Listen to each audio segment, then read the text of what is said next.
आज हम भागवत गीता के 24वें श्लोक का वर्णन करेंगे।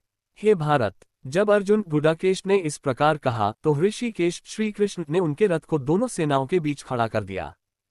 इस श्लोक में संजय वर्णन करते हैं कि अर्जुन की बात सुनकर भगवान श्री कृष्ण ने उनका रथ युद्धभूमि के मध्य में ले जाकर खड़ा कर दिया।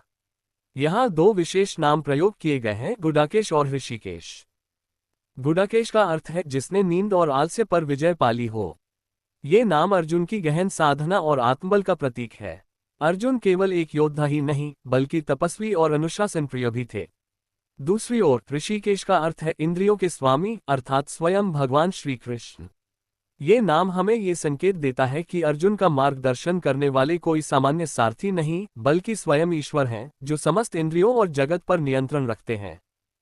जब अर्जुन ने श्री कृष्ण से कहा कि वे रथ को दोनों सेनाओं के मध्य खड़ा करें, तो श्री कृष्ण ने बिना किसी प्रश्न या आपत्ति के तुरंत वही किया। ये तथ्य अत्यंत महत्वपूर्ण है। ये दर्शाता है कि भगवान केवल उपदेशक ही नहीं बल्कि भक्त की इच्छा और भावनाओं का आदर करने वाले परम मित्र भी हैं।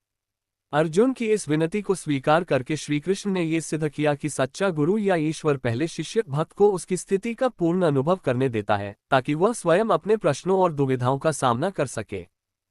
इस श्लोक का गहरा संदेश यह है कि जीवन की युद्धभूमि में जब हम दुविधा में पड़ते हैं, तो ईश्वर हमारी इच्छाओं और परिस्थितियों को समझते हैं।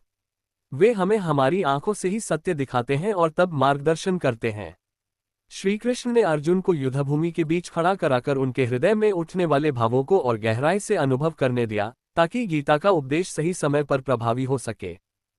अतः ये श्लोक हमें सिखाता है कि जब भी हम धर्म संकट में हों, तो ईश्वर हमें परिस्थितियों का साक्षात्कार कराते हैं और फिर सही दिशा दिखाते हैं।